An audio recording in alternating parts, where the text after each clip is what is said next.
Hey everyone, it's Shyaporn.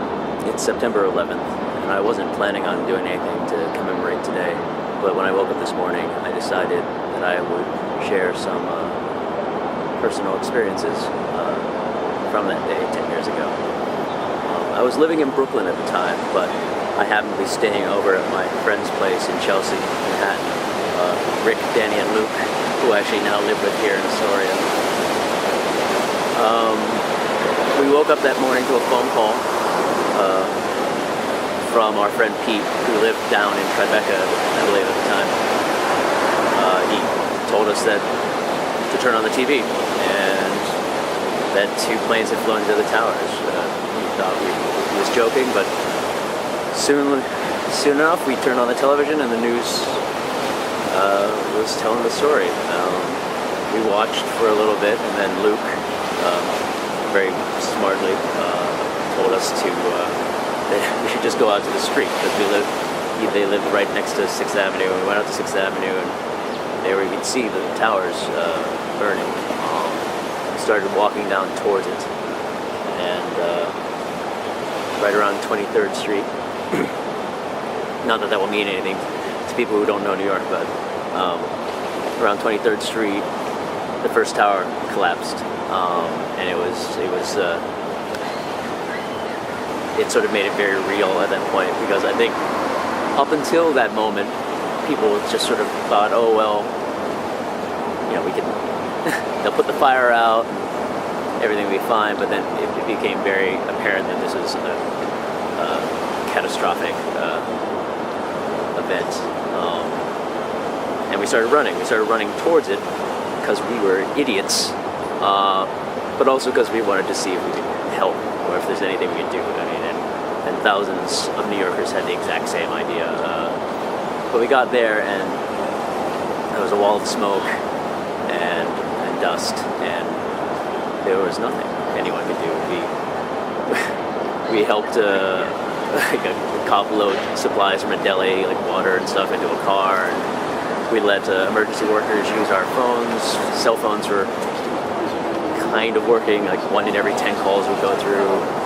We ran into this one guy that was living in Battery Park City down there. He'd just been late for work.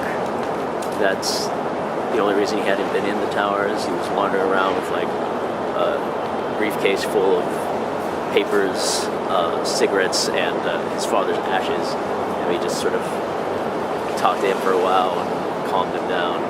But otherwise, there was nothing anyone could do. There were lines around the block for people trying to give blood, but as we soon found out, there was no use for it. It was just a surreal day.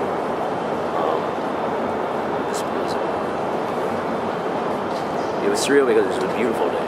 The skies were clear and blue, and if you were to look to the north, you'd just think it was a beautiful day in New York. And if you look to the south, cutting across that blue sky was a solid plume of white smoke. It was just very surreal. Anyway, there's more.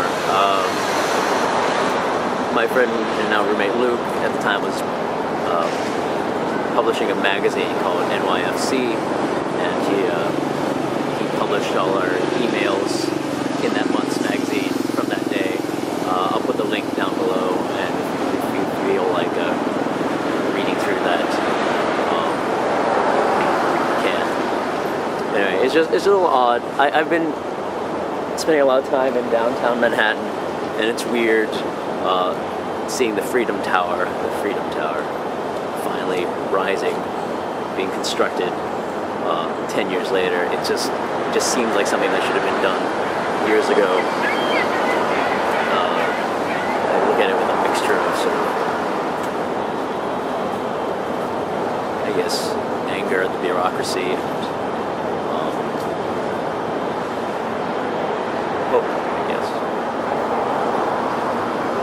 To me, it's a bit of a turnoff, the melodramatic moralizing that our media and politicians would have us engage in. And I think to some degree, the people that attacked us would revel in watching us weeping and wailing and gnashing our teeth without any purpose. Instead, I think the best way to honor those who sacrificed for us on 9/11, both living and dead, is to take advantage of that gift that they've given us and to go on with our lives and work on improving ourselves and our nation and just growing as a people. I know that sounds very sort of idealistic and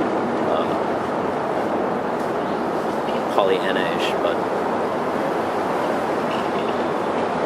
for me, that's what I'm going to try to do. That's what I always try to do. So, all that said, I wish you and yours the best, and I hope all is well. Take care.